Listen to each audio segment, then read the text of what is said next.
Good evening everyone, I hope you can hear me. Am I audible to you? Please confirm if I am audible, and then we will start our today's discussion on the series of lectures in metabolism, and that is lecture number 6. We are going to talk about how to study metabolism. आज हम बात करेंगे कि metabolism study कैसे किया जाता है.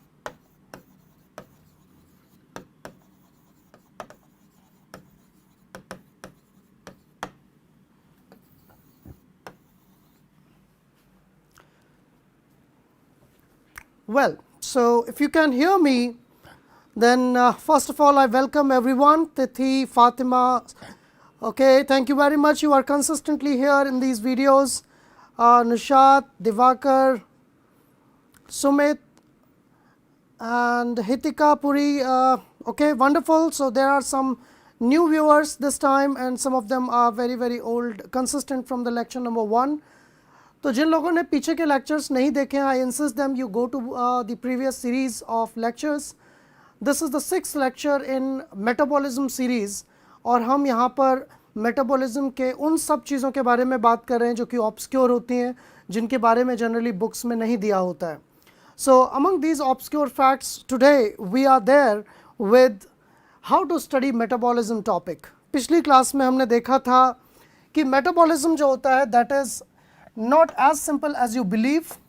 ये एक सिंपल पाथवे की तरह नहीं होता है, इस तरह से नहीं होता है कि एक मेटाबोलाइट दूसरे में कन्वर्ट हुआ. Not like this, but it is highly branched. ये हाईली ब्रांच्ड होता है. कई जगह ये साइक्लिक भी हो सकता है. It can also be cyclic, and at the same time it is highly interconnected. तो ये प्रॉपर्टीज़ थी मेटाबॉलिक पाथवेज की, that they are complex or intricate, they are highly interconnected, एक दूसरे से बहुत ज़्यादा जुड़े हुए होते हैं pathways, and they may be cyclic or linear. cyclic या linear pathways हो सकते हैं, but altogether many of these steps are connected, and such things which connect one or more steps, they are called as junction points. इनको हम junction points कहते हैं. और ये junction points जो हैं ये मेटाबॉलिज्म के कॉम्प्लेक्स नेचर को एक्सप्लेन करते हैं, और हमने पिछली क्लास में इन junction points के बारे में डिस्कस किया था. तो अगर आपने junction points का वीडियो नहीं देखा है तो डेफिनेटली आप इस वीडियो के बाद या जब भी आपके पास टाइम हो उस वीडियो को ज़रूर देखिए. और उससे पहले की भी जो सीरीज़ है जहाँ से हमने मेटाबॉलिज्म शुरू किया था with the definition, you can go with that. But today's question is, how do we study metabolism? It has been about more than 100 years, a century ago, when some of the oldest pathways of biochemistry like glycolysis were revealed. आज से करीब 100 साल पहले, you cannot imagine the kind of systems, kind of infrastructure, kind of reagents and chemical setup, and the knowledge most important was available at that time. उस time पर भी कुछ laborious and ingenious scientists ने मिलकर इन biochemical pathways का पता किया था. So as we know today that these biochemical pathways are very complex, एक दूसरे से चीज़ें जुड़ी हुई हैं, बहुत ज़्यादा कनेक्टेड हैं. तब भी कौन सी चीज़ किस में कन्वर्ट हो रही है, उसका एंड प्रोडक्ट क्या होगा, ये सारे पाथवेज बहुत ही क्लियरली पता किए गए. That was not so easy. इतना आसान नहीं था. आपको लगता होगा कि ग्लाइकोलिसिस की अगर हम बात कर रहे हैं तो it starts with glucose, then it forms glucose 6 phosphate, then it forms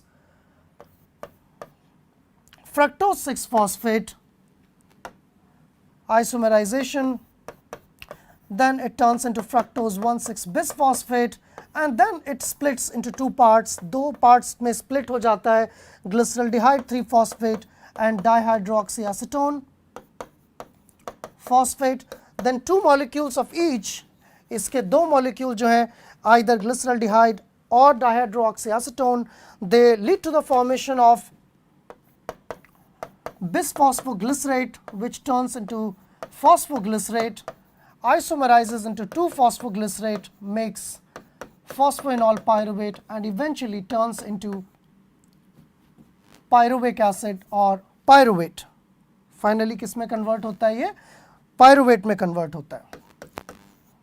तो ये तो एक बहुत ही सिंपल व्यू है जो आई थिंक आप सबको पता है. इसमें ATP कंज्यूम होती है, ATP जनरेट होती है, NADH भी जनरेट होती है. So there is generation of NADH.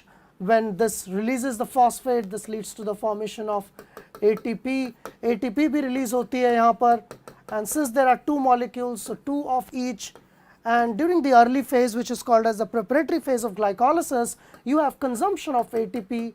ATPs यहाँ पर लगातार consume भी होते हैं. So that's another aspect. Bioenergetics, कितनी ATP, कितना क्या produce हो रहा है, क्या utilize हो रहा है, that's a different thing.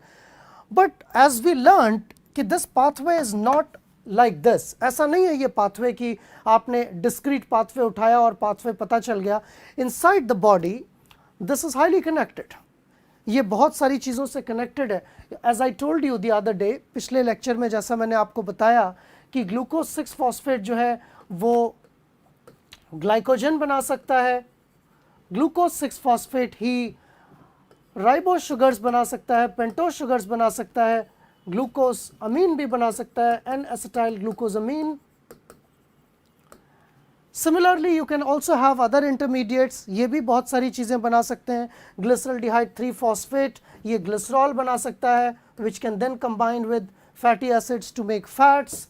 Similarly, PEP, they can give rise to aromatic amino acids. इससे aromatic amino acids बन सकते हैं. Pyruvate on the other hand, जहाँ आपको लगता है कि ये acetyl coenzyme में बनाएगा और उसके बाद ये TCA साइकिल में चला जाएगा. इसके अलावा भी ये लैक्टेट बना सकता है and in fact amino group जोड़कर ये एलानिन भी बना सकता है. तो अब क्वेश्चन ये है कि लोगों को इस तरह के मेटाबॉलिक पाथवेज के स्टेप्स के बारे में पता कैसे चला. दिखाई तो देते नहीं है molecules. You can not see glucose, you can not see fructose, you can not see glucose 6 phosphate, but yes it is possible to characterize molecules. आप मॉलिक्यूल्स को कैरेक्टराइज कर सकते हैं, उनको आइडेंटिफाई कर सकते हैं, आइसोलेट करने के बाद उनको सेपरेट कर सकते हैं. So two important things were essential in the early days. दो चीज़ें बहुत ज़रूरी थी मेटाबॉलिज्म को स्टडी करने के लिए. मेटाबोलाइट्स को जानना, और मेटाबोलाइट्स को जानने के लिए ज़रूरी था कि मेटाबोलाइट्स का प्यूरिफिकेशन किया जाए. सो there were some steps that were required during the analysis of metabolism. First one was purification of metabolites. Then second one was identification of metabolites. Metabolites को आइडेंटिफाई करना. So if you go to the methods in biology, you would recognize that still today we have several methods to purify biomolecules. हमारे पास आज भी कई सारे method हैं और वो सेंचुरी ओल्ड मेथड हैं जो पहले भी अवेलेबल थे. 1901 in the beginning of 20th century Tswett नाम के साइंटिस्ट ने एक टेक्निक डेवलप की थी that was called as chromatography, जो पहले बहुत प्रिमिटिव थी लेकिन आज की डेट में एडवांस हो चुकी है. You have advance versions of chromatography like HPLC, ultra high performance liquid chromatography, UHPLC and many more. gas chromatography, high performance gas chromatography, and so many.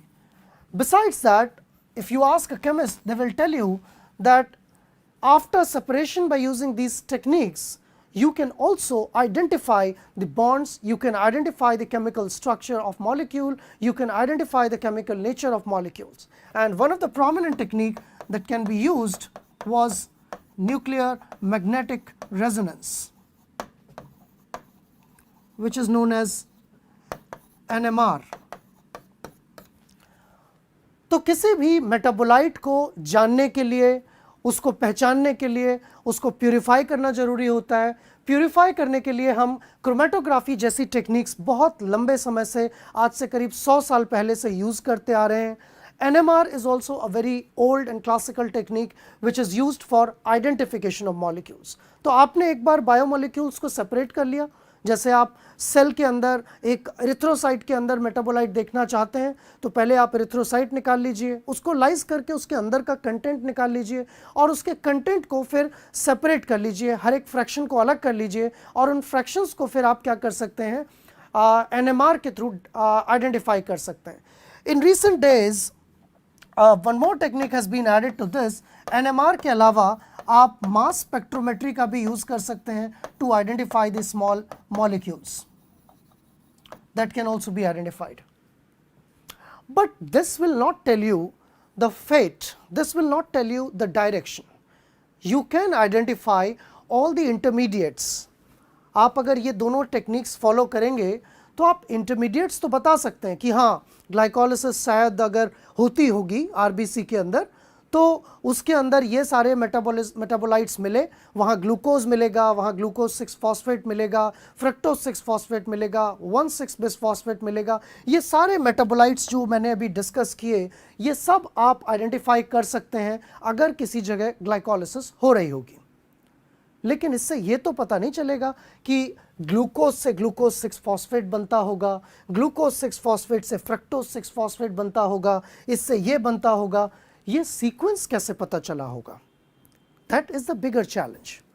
So can anyone guess कि कैसे पता चलता होगा biochemists को, कैसे वो मालूम करते होंगे कि एक मेटाबॉलिक पाथवे जो है उसमें इवेंट्स का सीक्वेंस क्या है, कौन सी चीज़ क्या बना रही है, कौन सी चीज़ का फेट क्या है, इस बात का अंदाज़ा कैसे चलता होगा? तो हम कुछ तो इसमें मिस कर रहे हैं इन दोनों चीज़ों में.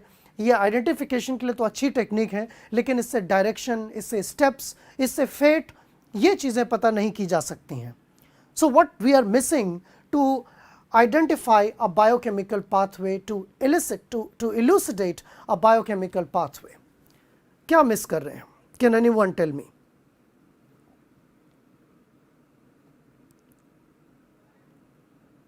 Can anyone answer what we are missing?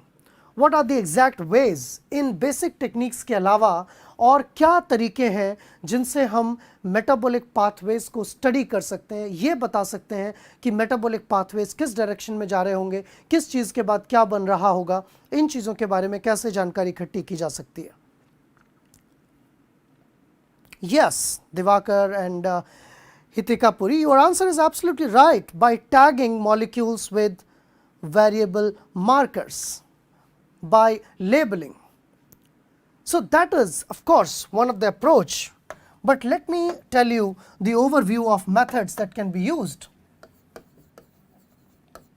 Metabolism को स्टडी करने के कई तरीके हैं जिनमें से एक सबसे इम्पॉर्टेंट तरीका जो है, that of course what you indicated is labeling. You should have a marker, you should tag something. एक इनिशियल मॉलिक्यूल जो आप डाइट में दे रहे हैं उसको आप टैग कर दीजिए किसी ऐसी चीज़ से जिसको आप डिटेक्ट कर सकते हैं, और टैग करने के बाद फिर ये देखिए कि उसका फेट क्या था, उसने क्या क्या बनाया, right? That can be one of the technique. We'll talk about it in more detail.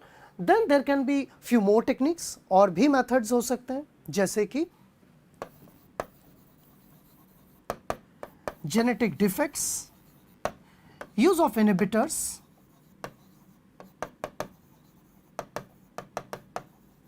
and more recently recombinant DNA technology or genetic engineering.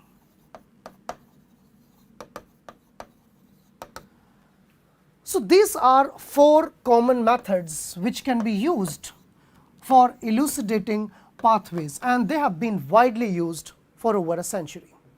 But among these, some of the earliest methods that were used and foolproof method, these were the earliest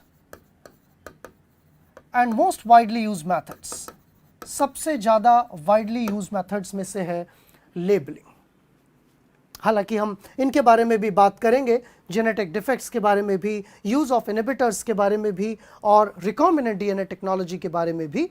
लेकिन पहले ये जानना जरूरी है कि label किस चीज़ से किया जा सकता है. How we can label something so that it can be traced, इसका फेट, उसका ट्रेल पूरा ट्रेस किया जा सके, उसके बारे में पता किया जा सके. What is the procedure and what those labels are called as. किस तरह के लेबल्स हम यूज करेंगे।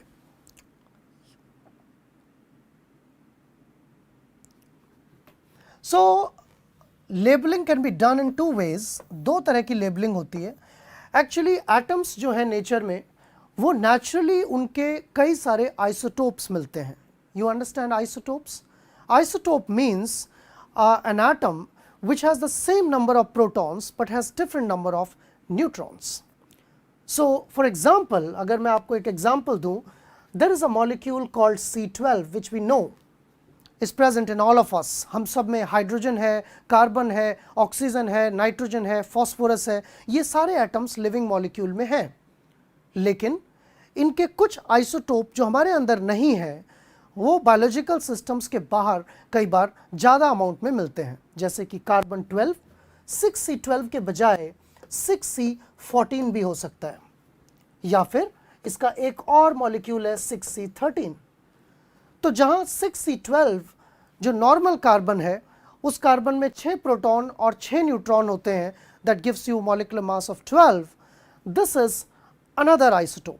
जबकि दूसरा कार्बन, इसका भी एटॉमिक नंबर 6 है, ये भी कार्बन है, लेकिन इसमें 6 प्रोटॉन और 7 न्यूट्रॉन होते हैं। इसमें 6 प्रोटॉन और 8 neutron, 6 + 8, this has 6 + 7 and this has 6 + 6. So this is how we call these molecule as isotopes. In molecule को हम क्या कहते हैं?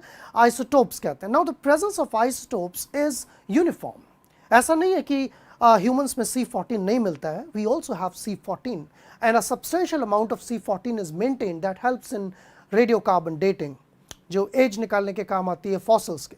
But we don't have glucose that we consume most often radio labeled, right? So if you tag the metabolites which we are taking through diet, अगर हम diet के through कोई metabolite ले रहे हैं या फिर वो किसी मॉडल ऑर्गेनिज्म में इंजेक्ट कर दिया जाता है, तो वो मेटाबोलाइट क्या कुछ भी उसका यूज नहीं हो रहा है? क्या वो अनयूज्ड रह जाता है? तो अगर वो अनयूज्ड रह जाएगा तो वो लेबल किसी और चीज में ट्रांसफर नहीं होगा। But if it is converted into some other metabolite, that label which we have introduced will be transferred to another molecule. And जितनी चीजों को वो लेबल ट्रांसफर होगा, हम कह सकते हैं कि वो चीजें उसी कंपाउंड से जो हमने दिया था उसी से बनी होंगी। इस तरह से हम एक पूरा उसका रास्ता पूरा ट्रैक कर सकते हैं, उसकी ट्रेल देख सकते हैं कि वो किन किन इंटरमीडिएट्स के थ्रू फाइनली कन्वर्ट हुआ होगा। Now here we have two classes of labels. Some of the isotopes may be radioactive, so we call that type of labeling as radio labeling. उसको हम रेडियो लेबलिंग बोलते हैं। If those isotopes are radio labeled, like C14 is a radio labeling radio isotope, ये radioactive होता है। H3 tritium of hydrogen is radioactive, but not every isotope is radioactive. For example, C13 is not radioactive, but it is isotope. We can still make use of this. हम इसका भी use कर सकते हैं। So this kind of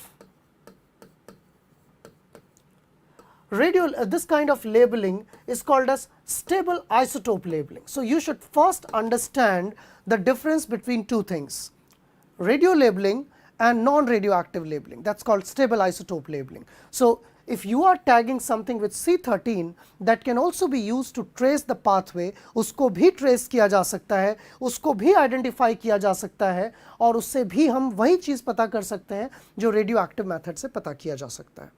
But of course, detection methods will be different.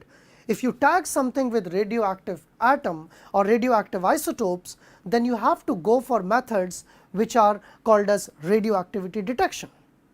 So can anyone tell me how to detect radioactivity?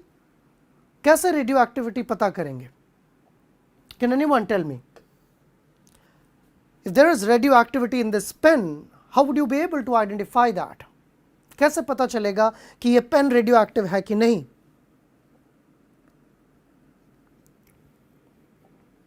Anyone please? How would you find out that if an atom is radioactive, if a matter is radioactive is not, मेरे अंदर radioactivity है कि नहीं, इस board के अंदर radioactivity है कि नहीं, ये कैसे पता करेंगे? You should give thanks to Nobel laureate Marie Curie, can be considered as the pioneer of radioactivity, spent her entire life in studying radioactivity. So she developed methods for detection. One of the earliest methods were electroscopes. Electroscopes की मदद से पहले radioactivity detect की जाती थी, but later on there were new devices, new methods that came up like scintillation counters. जब किसी चीज़ में radioactivity होती है तो उसमें से radioactive rays निकलती हैं, और वो radioactive rays क्या होती हैं? You can keep those material into a box. आप उस material को एक box में रख सकते हैं, and if it is creating or producing radioactive waves, alpha, beta or gamma, you can coat this with some material that has got ability to show fluorescence or luminescence when radioactive particles hit this. So detection of the luminescence can help us to identify that whether there is radioactivity or not. Certain things are called as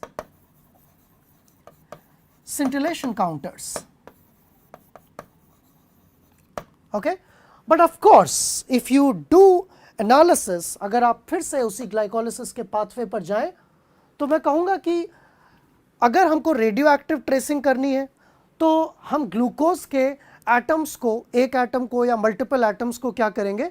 we will tag with radioactive carbon, और फिर हम वही process करेंगे. We will let the reaction happen for some time, कुछ time देंगे, और उस time के बाद क्या करेंगे? We will isolate all the metabolites, we will purify them, उनको सेपरेट करेंगे, और सेपरेट करने के बाद we will again go to this, we will take this scintillation counter and then we will put each of the separated fraction, हर एक fraction को डाल के देखेंगे कि इसमें रेडियो एक्टिविटी है या नहीं है. क्या लैक्टेट बना उसमें रेडियो एक्टिविटी थी? क्या पायरुवेट बना उसमें रेडियो एक्टिविटी थी? क्या ग्लूकोज 6 फॉस्फेट बना उसमें रेडियो एक्टिविटी थी? And if all the metabolites which you isolated showed radioactivity, that means they were the part of one complete chain of reaction. वो एक ही चेन का पार्ट थे. इससे हम पता कर सकते हैं that they belonged to same common pathway. वो एक ही pathway को belong करते थे, ये पता किया जा सकता है. Right? Did you get this point? So tagging something, then letting reaction happen, isolating metabolites, separating them and then detecting the tracer. जो आपने tracer यूज़ किया है उसको डिटेक्ट करना. अगर non radio active tracer use किया है तो जैसे अगर C13 है तो उसमें रेडियो एक्टिविटी तो नहीं है, सिंटिलेशन काउंटर किसी काम का नहीं है उसके लिए, तो आप क्या कर सकते हैं उस सिचुएशन में? You can go for NMR, you can go for mass spectrometry, because there will be a mass difference, and if there will be a mass difference, both NMR as well as mass spectrometry can differentiate कि ये वाला lactate जो है ये heavy lactate है, इसमें heavy isotope है, और ये वाला lactate जो है ये light isotope वाला है, ये कम है. तो आप फ्रैक्शंस भी पता कर सकते हैं कि अगर लैक्टेट बना तो कितना रेडियो एक्टिव बना, कितना नॉन रेडियो एक्टिव बना, पायरुवेट बना तो कितना रेडियो एक्टिव बना, कितना नॉन रेडियो एक्टिव बना. ये चीज़ें भी स्टडी की जाती हैं. तो 100 साल पहले तो लोगों ने पाथवे इलुसिडेट किए थे, लेकिन आज भी जो ट्रेसिंग मेथड है ये काफ़ी इमर्ज हुआ है मेटाबोलाइट्स की स्टडी करने के लिए, जिसे हम मेटाबोलोमिक्स कहते हैं. So if you want to go in the field of metabolomics, you have to again revisit these concepts, and there is something called as flux analysis. I mean, how fast a reaction is going on, how the traffic is going on inside the metabolites, that can be detected with the help of these kind of labels. So I think label की बात आपको समझ में आ गई कि जो label लगाते हैं, लेबल लगाने के बाद उनको डिटेक्ट कैसे किया जाता है, उनको ट्रेस कैसे किया जाता है, उनकी चेक, उनका पता कैसे लगाया जाता है. लेकिन अभी एक बात क्लियर नहीं हुई कि आपको ये तो मालूम चल जाएगा कि ग्लाइकोलिसिस के इंटरमीडिएट्स कौन कौन से हैं. ग्लूकोज को अगर आपने लेबल करके डाल दिया तो मान लो आपको ये सारे इंटरमीडिएट्स जो हैं ये आपको मिले जो लेबल्ड थे, सब के सब लेबल्ड मिले आपको. तो इतना तो आपको पता चल गया कि there must be a pathway that has glucose, that has 6 phosphate, fructose 6 phosphate, ये सारी चीज़ें उसमें होती हैं, ये आपको पता चल जाएगा. लेकिन इनका सीक्वेंस कैसे पता चलेगा? So can anybody guess how to find out the sequence? कैसे सीक्वेंस पता करेंगे? क्या आप गेस कर सकते हैं? Anyone please?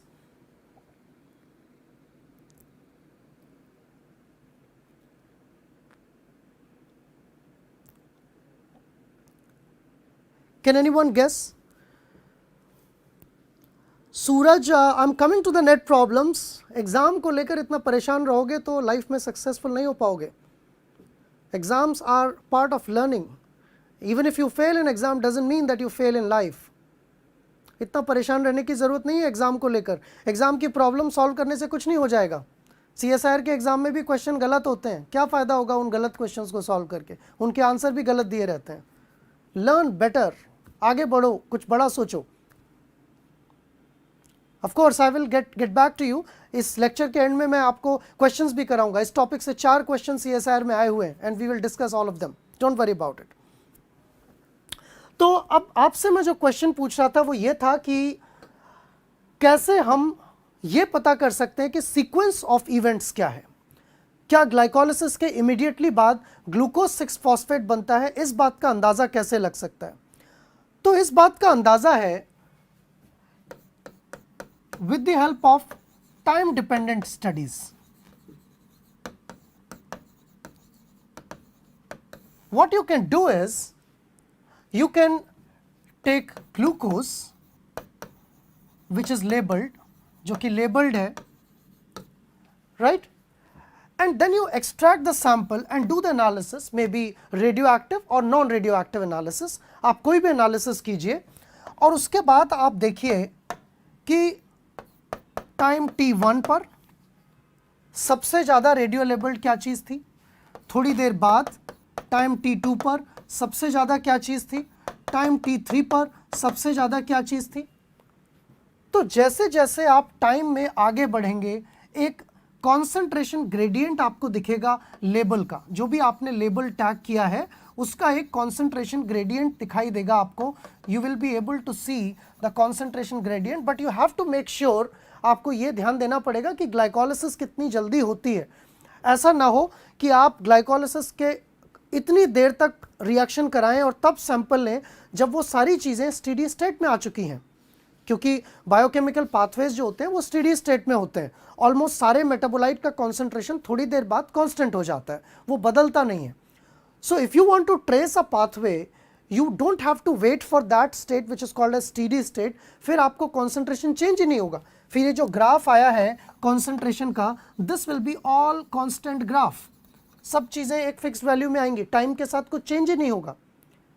लेकिन अगर आप प्री स्टेडी स्टेट स्टडी करते हैं, जो कि स्टेडी स्टेट से पहले है, तो जब वो कन्वर्ट हो रहा होगा ग्लूकोज 6 फॉस्फेट में, इसमें कन्वर्ट हो रहा होगा, तो शुरू में बहुत कम अमाउंट क्या होगी, पायरुवेट की लेबल्ड मिलेगी आपको।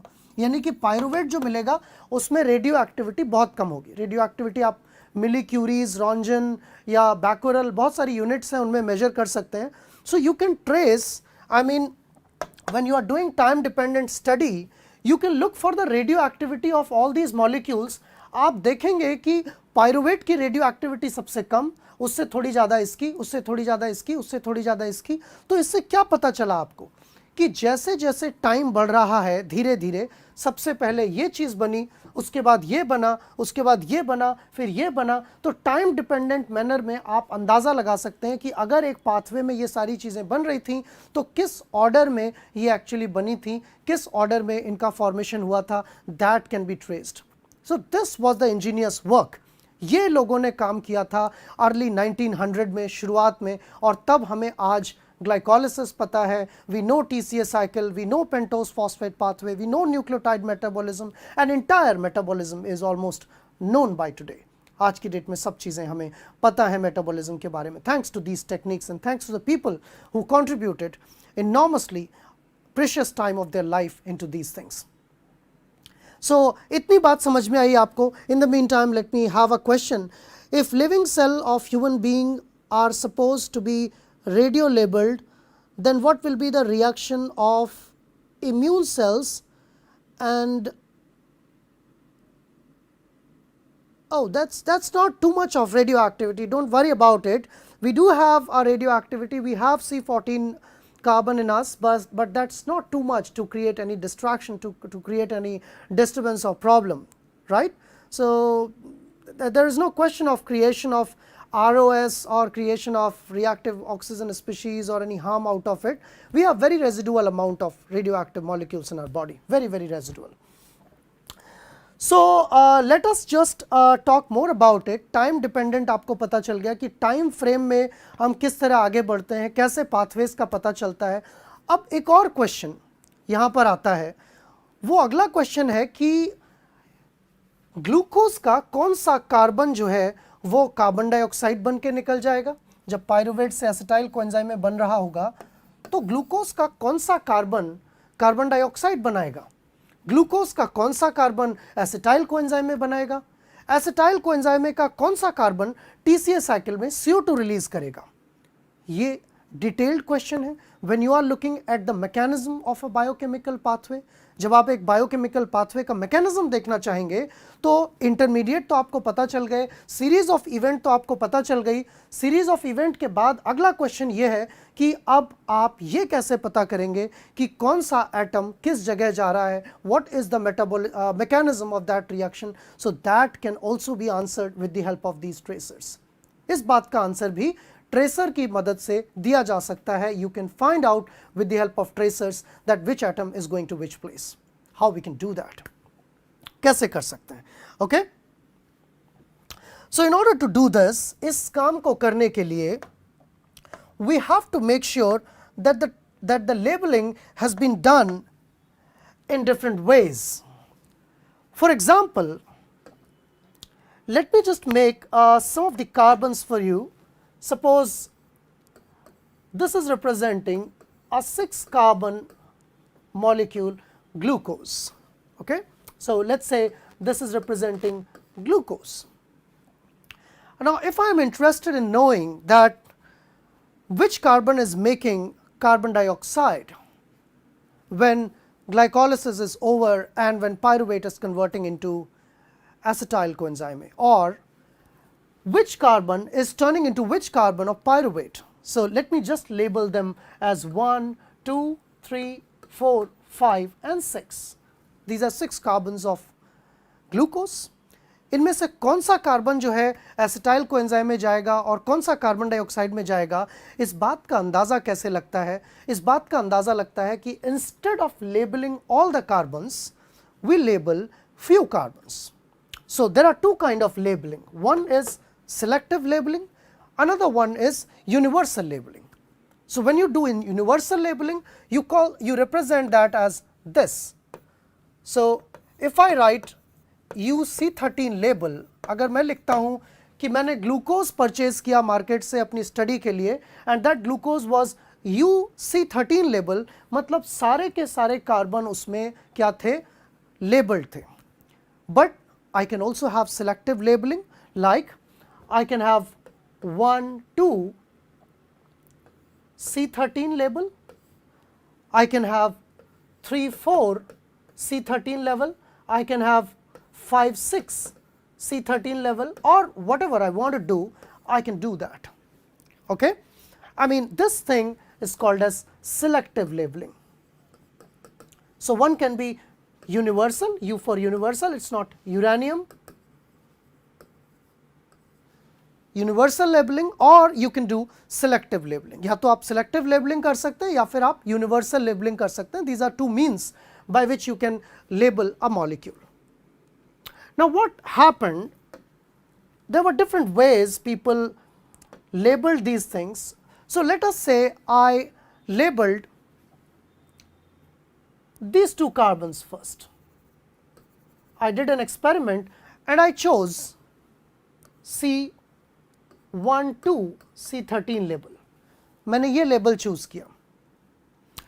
And what I found after doing this experiment, I found that when this glucose entirely went into glycolysis, of course it split it into two parts, because at the fifth reaction, when you had fructose 1,6 bisphosphate splitting into two parts, that is glyceraldehyde 3-phosphate and dihydroxyacetone, this becomes a 3-carbon molecule. तो ये तीन carbon का एक molecule बन गया. तो आप क्या कहेंगे? What will you say if these are 3 molecules, glyceraldehyde 3-phosphate and dihydroxyacetone phosphate? Which carbon of these molecules should be labeled based on what you already know? अब आप glycolysis बहुत अच्छी तरह से जानते हैं, तो आप क्या कहेंगे कि इन दोनों molecules का कौन सा कार्बन लेबल्ड होगा? Glyceraldehyde में आप कह सकते हैं कि since this is glyceraldehyde, so aldehyde group is present here, carbon 1, this is carbon 2, this is carbon 3, and this is carbon 1 of dihydroxyacetone, this is 2 and this is 3. So here you have phosphate attached. And here when glucose turns into glucose 6-phosphate, this was the position of phosphate. So can you tell me where this where this tracing, I mean isotope will be present? ये isotope कहाँ present होगा, कौन से carbon पर? That's an important thing.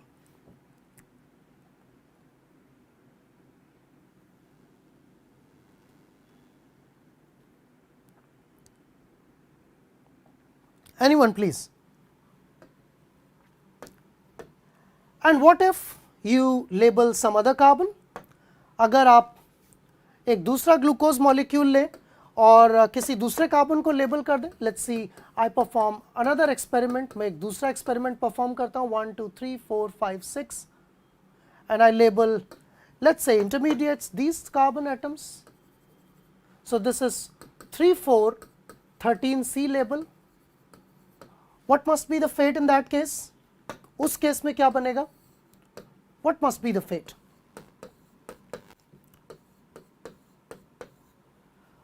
What must be labeled? Anyone please?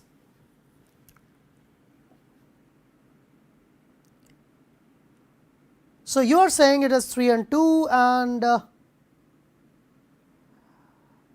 2 3 G3P will be labeled. Okay. So such kind of experiments were done. इस तरह के experiment किए गए, लोगों ने अलग अलग कार्बन को लेबल करके देखा, और जब अलग अलग कार्बन को लेबल करके देखा तो उन्हें अलग अलग रिजल्ट मिले. उन्होंने देखा कि जब आपने 3 4 को टैग किया, 3 4 को आपने आइसोटोप से लेबल कर दिया, so you got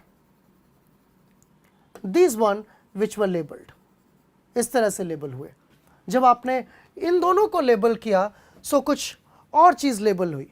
I mean this actually got folded and got splitted into 2 parts.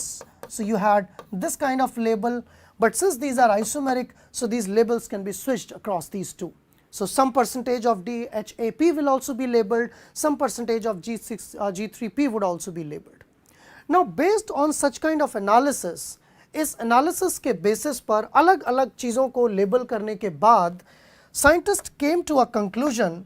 वो एक conclusion पर आए कि जो 6 कार्बन है ग्लूकोज के, वो कुछ इस तरह से स्प्लिट होते हैं.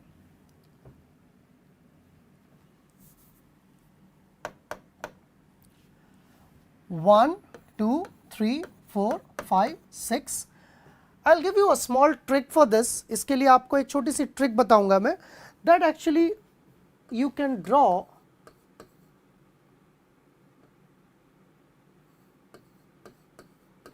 by folding this molecule. आप इसको fold कर दीजिए ऐसे. 1 2 3 4 5 and 6. Okay, so this eventually breaks down into 2 molecules. ये 2 molecules में टूट जाता है, and then it makes glyceraldehyde 3-phosphate and DHAP. Now this will make finally pyruvate. Let me first make the PEP, and then it will make pyruvate, and then this will break down into 2 carbon compound and 1 CO2. एक CO2 बनेगा और एक 2 carbon का compound बनेगा acetyl coenzyme A. So the fate of these molecules were decided in this way. कुछ ऐसे decide किया गया था. Let me just mark them.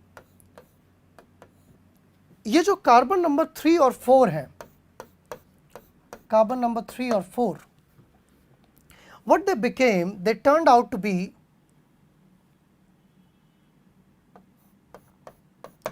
these carbons here, and these were eliminated.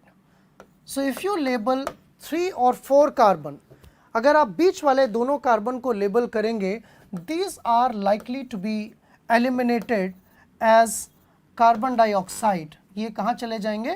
Carbon dioxide के form में चले जाएंगे. That was obtained.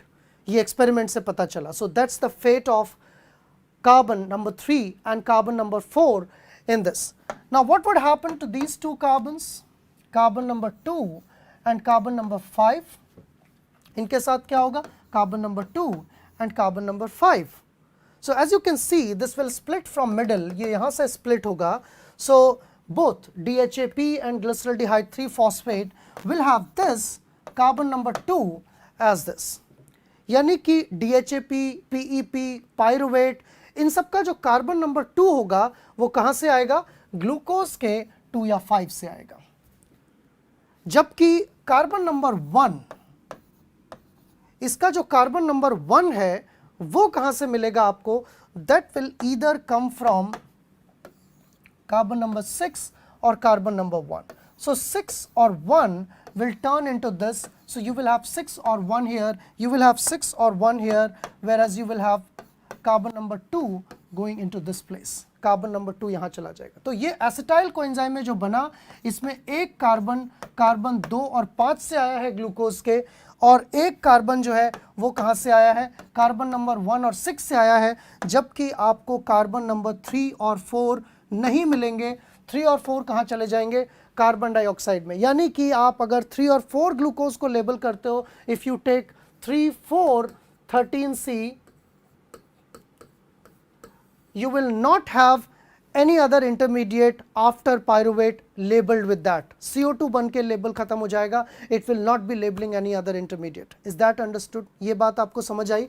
This is the fate of glucose. ये ग्लूकोज का फेट है, ग्लूकोज के इंटरमीडिएट्स का फेट है. Any questions here? यहाँ पर कोई क्वेश्चन हो तो आप मुझसे पूछ सकते हैं. If there is any question, you can ask me.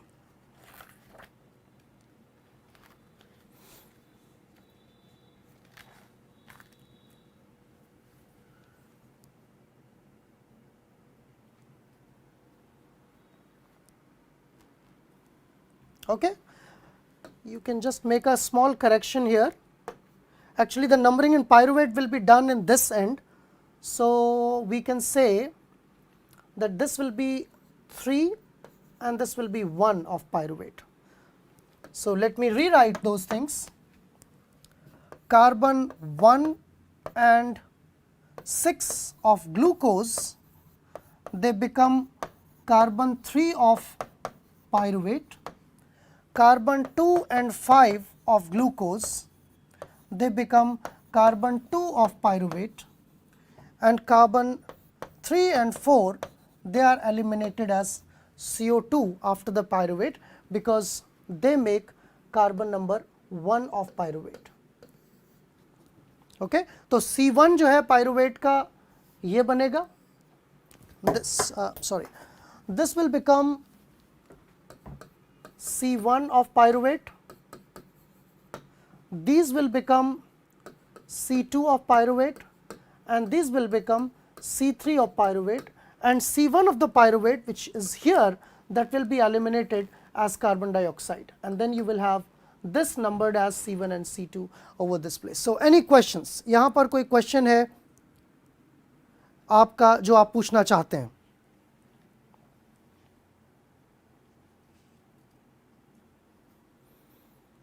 Any question which you would like to ask?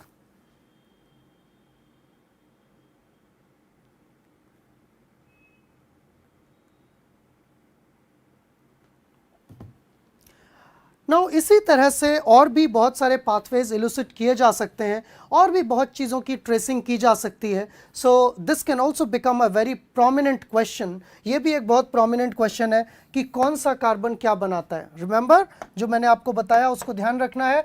These two carbons will be eliminated as CO2. The last terminal carbons C1 and C6, they are going to make C3 of pyruvate, whereas the 2 and 5, they are going to make C2 of pyruvate, and 2 of them will go to acetyl coenzyme. Now this can be further looked upon. ये जो acetyl coenzyme है, ये 2 carbon का molecule है.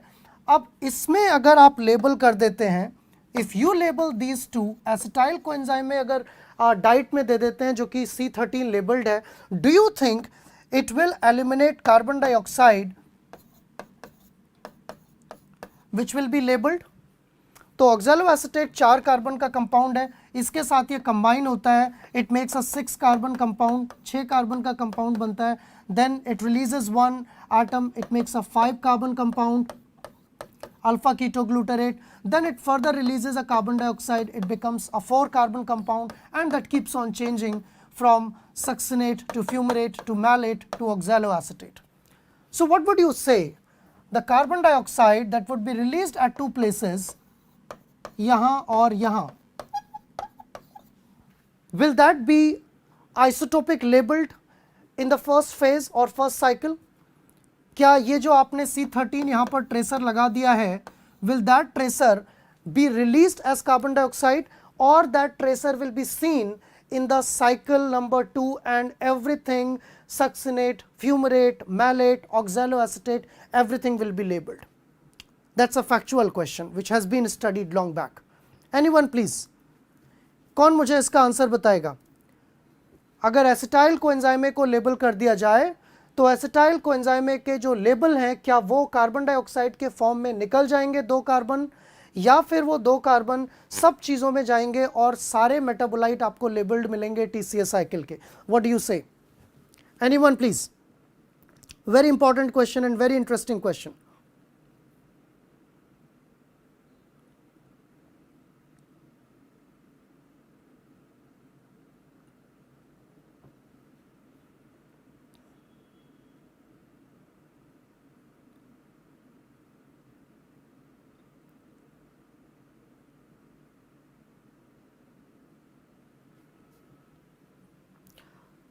So Sudeep is asking how we can label intermediate.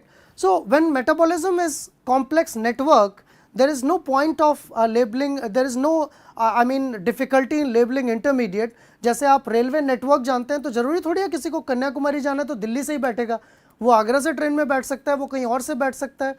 तो ऐसे ही intermediate जो है हमारी बॉडी में, उनको आप जरूरी नहीं है कि वो ग्लूकोज दोगे तभी एसिटाइल कोएंजाइम में बनेगा. आप डायरेक्ट एसिटाइल कोएंजाइम में इंजेक्ट कर सकते हो, आप ग्लूटामेट इंजेक्ट कर सकते हो, वो अल्फा कीटोग्लूटरेट बना लेगा और वो आगे चला जाएगा. So as the pathways are interconnected, जैसा कि मैंने पिछली क्लास में आपको बताया था, वो कहीं से भी स्टार्ट हो सकता है, कोई भी पाथवे कहीं से स्टार्ट किया जा सकता है. इट इज़ नॉट नेसेसरी कि आप शुरू से ले रहे हैं. Glucose is not the starting point. Glucose भी बन सकता है, आप ग्लूकोज को ग्लूकोनियोजेनेसिस से बना सकते हो. तो क्या कहोगे? Pyruvate is the starting point.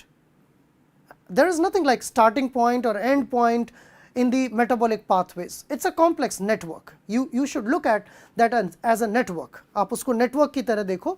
So we can still give acetate as a radioactive molecule, as a labeled molecule, maybe radioactive or non-radioactive. तो मुझे आपको ये बताना है कि ये कार्बन डाइऑक्साइड जो है इसमें एक एक कार्बन निकल रहा है यहाँ पर और यहाँ पर, क्या ये लेबल्ड होगा या नहीं होगा?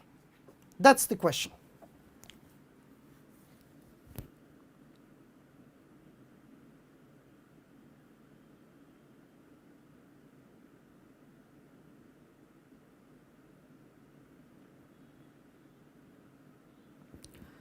So yes, as an experimental fact, this CO2 is not labeled. This CO2 is not labeled in the first cycle. जब TCA साइकिल का एक साइकिल कंप्लीट होता है तो ये जो रेडियो एक्टिव लेबल आपने लगाया है, this radio active label is not eliminated but these unlabelled carbons are eliminated. So the label will still be present in all these intermediates.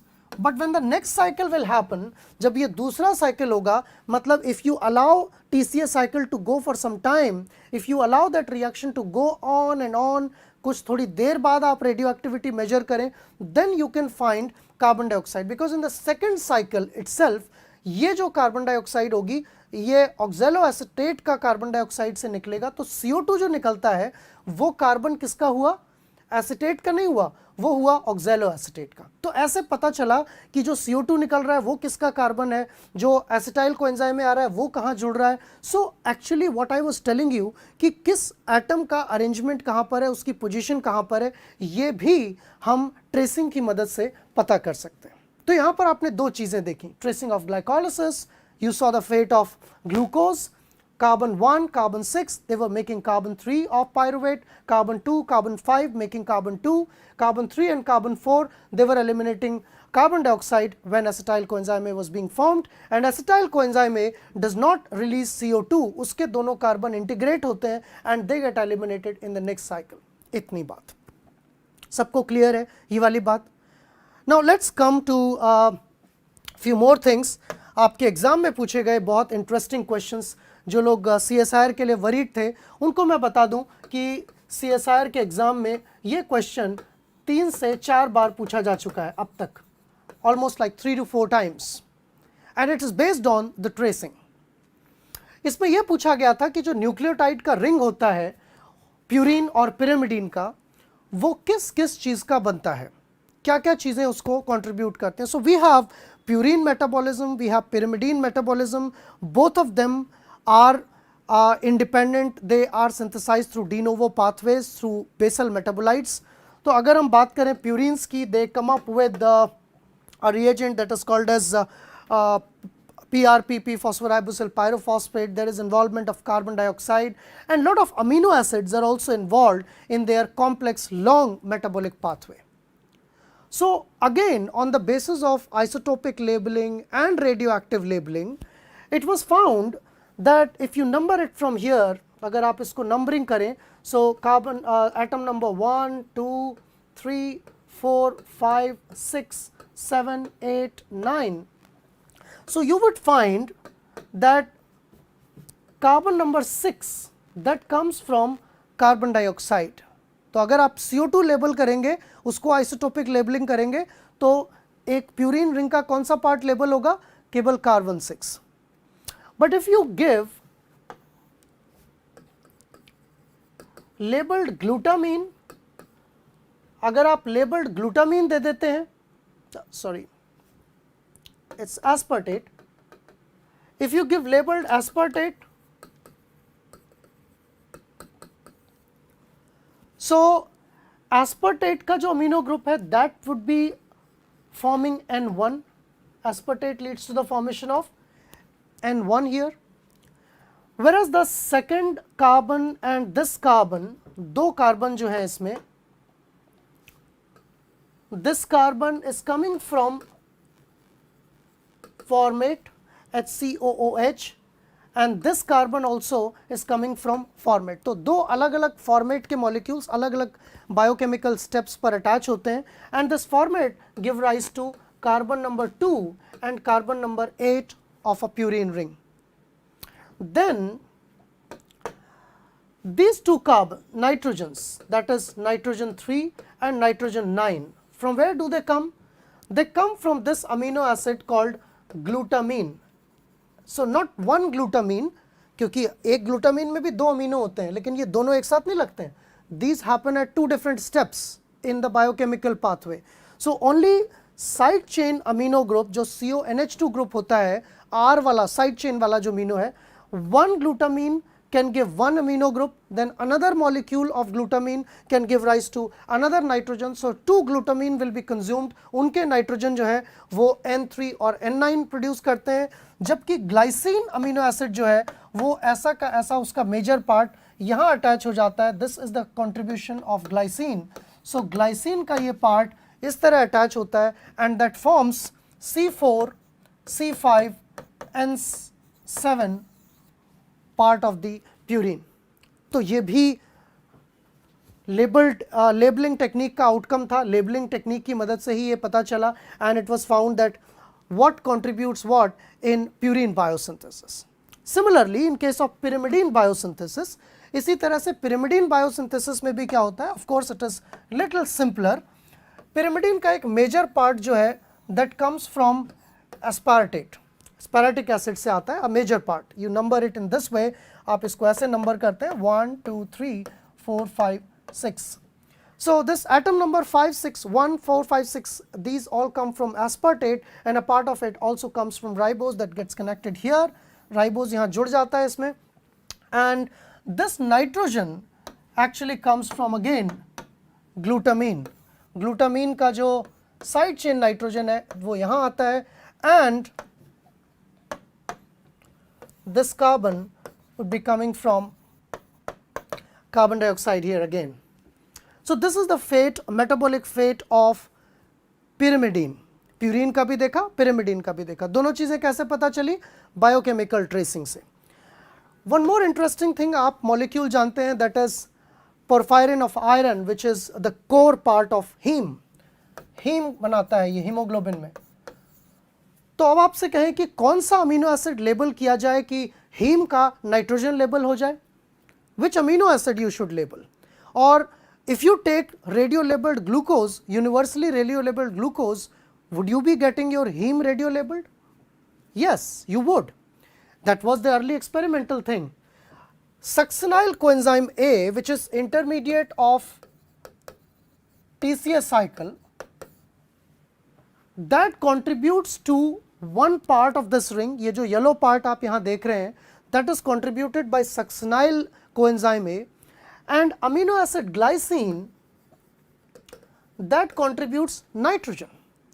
तो अगर आप रेडियो लेबल कर देंगे या आइसोटोपिक लेबल कर देंगे नाइट्रोजन को, नाइट्रोजन 15 लगा दिया मान लो ग्लाइसिन में, और अगर सक्सिनाइल कोएंजाइम के कार्बन लेबल कर देंगे, you would found those radio labels और isotopic labels in the heme ring, क्योंकि ये ऐसे बनता है, ग्लाइसिन और सक्सिनाइल कोएंजाइम में कंबाइन होते हैं, they form alpha levulinic acid, and then it forms the basic precursor of this ring, which is called as prophylinogen, and each of these rings combine and coordinate with iron to give rise to heme.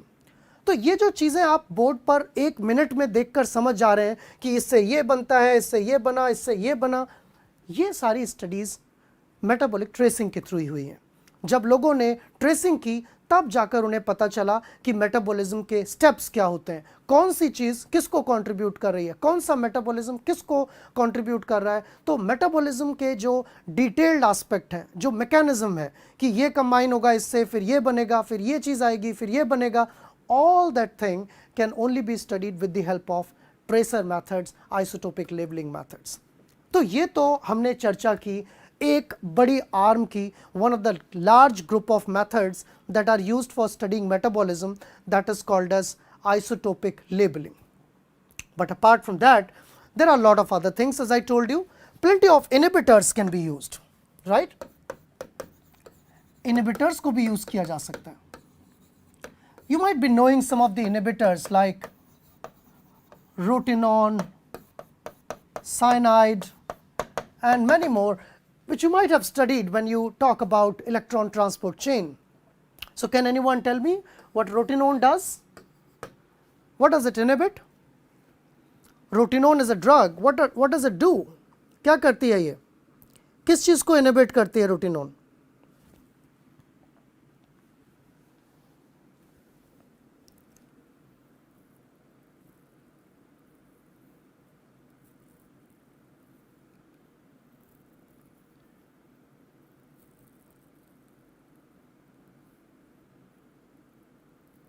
Okay, so by the time you answer, I will answer one of the question asked by a student. She has asked that which carbon of glucose is phosphorylated? कौन सा glucose का कौन सा carbon है जो phosphorylate होता है glyceraldehyde 3 phosphate में. तो अगर आप ये वाला पार्ट देख रहे होंगे तो यहाँ पर देखिए जो नंबरिंग की जाती है ना, actually that is if you talk about glyceraldehyde 3 phosphate, तो ग्लिसरल्डिहाइड 3 फॉस्फेट में अगर आप उसका मॉलिक्यूल लिखेंगे तो CHO इस तरह से लिखेंगे. So numbering of glyceraldehyde carbon is done like this, इसको C1, इसको C2 और C3. तो ग्लिसरल्डिहाइड का जो थर्ड कार्बन है that is phosphorylated. Third carbon of glyceraldehyde is phosphorylated. And how does this third carbon come? कहाँ से आता है ये third carbon? तो आपने देखा कि ये इस तरह से फोल्ड हुआ, बीच में से फोल्ड होगा नहीं, ये याद करने का तरीका है just. So carbon 1, carbon 2, carbon 3, 4 and 5, it was splitted and they were forming 2 3C molecules. 2-3 carbon के मॉलिक्यूल बना रहे थे. And you also learned that this carbon and this carbon were making C3. ये C3 बनाते हैं. तो अगर हम लॉजिकली देखें तो ग्लिसरल्डिहाइड 3 फॉस्फेट जो है इस वाले कार्बन पर लगा होगा, राइट. ग्लिसरल्डिहाइड 3 फॉस्फेट में ये वाला कार्बन जो है दिस विल बिकम फॉस्फोराइलेटेड, ये एल्डिहाइड ग्रुप, और DHAP में भी ये वाला carbon will be phosphorylated and this will become the second one will become ketone group. So I hope who has asked that question Itika Puri has answered, so I think you got that answer. आपको answer मिल गया होगा. Yes. So what rotenone does? Rotenone inhibits complex 1, right? Similarly, there are many more complexes which are inhibited by different drugs. तो इस तरह की जो drugs थी उनको इनहिबिट करके, एक एक चीज़ को इनहिबिट करके, आपने देखा कि रोटिनोन डाला तो क्या हुआ, तो वहाँ पर इलेक्ट्रॉन ट्रांसफ़र नहीं हुआ कॉम्प्लेक्स 1 से, लेकिन फिर भी एटीपी बन जा रही थी क्योंकि सक्सिनेट डिहाइड्रोजनेस था, फिर भी प्रोटॉन्स पंप हो जा रहे थे, ऑक्सीजन भी कंज्यूम हो जा रही थी. इसका मतलब कोई ना कोई बाईपास है उस इलेक्ट्रॉन ट्रांसपोर्ट चेन में जो कॉम्प्लेक्स 1 को ब्लॉक करने के बाद भी चल रहा है. तो ऐसे ही बहुत सारे इनहिबिटर्स यूज करके people came to know that what is the sequence of electron movement in electron transport chain. Electron transport chain में इलेक्ट्रॉन का जो मूवमेंट है वो किस सीक्वेंस में होता है, ये उनको पता चला. Not only this but inhibitors had plenty of role. Inhibitors का और भी बहुत जगह रोल है, बहुत सारे पाथवेज, बहुत सारे जो नेटवर्क्स हैं उन सब का इलूसिडेशन जो है ट्रेसिंग के अलावा इनहिबिटर्स की मदद से भी किया जा सकता है. So that's an interesting thing. Then another thing is sometimes some diseases were known from early days, बहुत पहले से. जैसे कि आप जानते हैं कि एक डिसीज है फिनाइल एलानिन एक्यूमुलेट होने की, and that's called as phenylketonuria. So that was also something that was happening in early 20th century. Archibald Garrod, who is also known as father of inborn errors of metabolism, he worked a lot on inborn errors of these diseases, and disease like phenylketonuria that was known to be showing accumulation of phenylalanine. लेकिन ये पता नहीं था कि phenyl alanine जो है इसका pathway क्या होता है. तो जब इसको स्टडी किया गया आगे, it was found that it was converting into tyrosine and then it was converting into homogentisic acid and then it was through few more steps it was getting degraded. So there was a degradation pathway which was found. How? They looked at some genetic diseases in people. कुछ लोगों में उन्होंने देखा कि कुछ लोगों में होमोजेंटेसिक acid बहुत इकट्ठा हो रहा था, फिनाइल एलानिन नहीं था. कुछ लोगों में देखा कि टायरोसिन जो है वो एक्यूमुलेट हो रहा है. कुछ लोगों में उन्होंने देखा कि फिनाइल एलानिन एक्यूमुलेट हो रहा है. तो अलग अलग स्टेप पर अगर हम पाथवे को ब्लॉक करेंगे, कोई एंजाइम डिफेक्टिव होगा, तो उससे जो ऊपर वाले रिएक्टेंट हैं वो सब एक्यूमुलेट हो सकते हैं, स्पेशली जो इमीडिएट अप वाला होगा. क्योंकि अगर ये एंजाइम डिफेक्टिव होगा तो फिनाइल एलानिन तो इसमें कन्वर्ट हो रहा होगा, ये भी इसमें कन्वर्ट हो रहा होगा, लेकिन ये इकट्ठा होना शुरू हो जाएगा. तो एक डिसीज मिली एल्कैप्टोन्यूरिया, राइट. एक डिसीज मिली फिनाइल कीटोन्यूरिया जिसमें ये एक्यूमुलेट हो रहा था. तो ऐसी कई सारी डिजीजेस जब लोगों में प्रिवेलेंट पाई गई और उनके कॉज देखे गए कि अच्छा ये एंजाइम डिफेक्टिव है, इससे ये डिसीज़ हो रही है, तो ये एक्यूमुलेट हो जाता है, और ये एंजाइम नहीं काम कर रहा है तो ये डिसीज़ हो जाती है. तो उसके इमीडिएट अपस्टेप में, यानी कि जो एंजाइम डिफेक्टेड है उसके अपस्ट्रीम में कौन सा मेटाबोलाइट था जो एक्यूमुलेट हो रहा था, तो आपको उसका सीक्वेंस धीरे धीरे डिसाइफर करने में मदद मिली. तो इस तरह से जो inborn errors of metabolic disease होती हैं या जो सिंगल फैक्टोरियल डिजीज़ेस हैं, एक ही जीन से कंट्रोल होती हैं, उनके जो प्रिवेलेंस हैं, उनके इकट्ठे होने वाले जो मेटाबोलाइट्स हैं, those metabolites also helped us in finding out the lineage of a metabolic pathway. And finally, today we have something that's called genetic engineering. So if you want to elucidate like glycolysis today, what you can do, you can create something called knockout, you can do knock in, यानी कि आप कोई gene introduce कर सकते हो, कोई gene remove कर सकते हो. What will happen if you eliminate or abolish hexokinase? उसको नॉक डाउन कर दो या नॉकआउट कर दो, entire glycolytic pathway will be shut down, nothing will be formed, right? But if you inhibit let's say pyruvate kinase, you will still find all the intermediates of the glycolysis.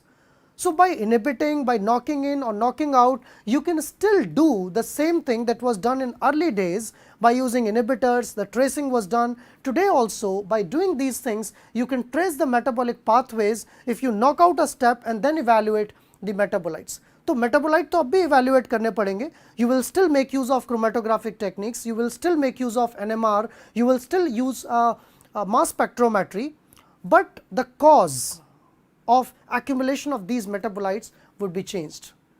पहले आप trace कर रहे थे, आप label देख रहे थे, इन techniques में आप ब्लॉक कर रहे हैं. So this is much more similar to and inspired by genetic defects.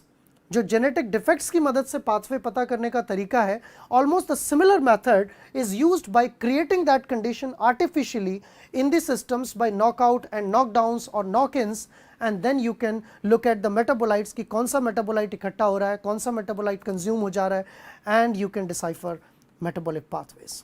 So my dear friends, that's all for today, and I think we solved the purpose, we answered the question. हमने इस question को आज के इस lecture में answer किया, how to study metabolism. That was 6th lecture in the series, metabolism series का 6th lecture था, और हम धीरे धीरे metabolism के बहुत सारे aspect सीखते चले आ रहे हैं. I think आपको ये lecture अच्छा लगा होगा, आपने enjoy किया होगा.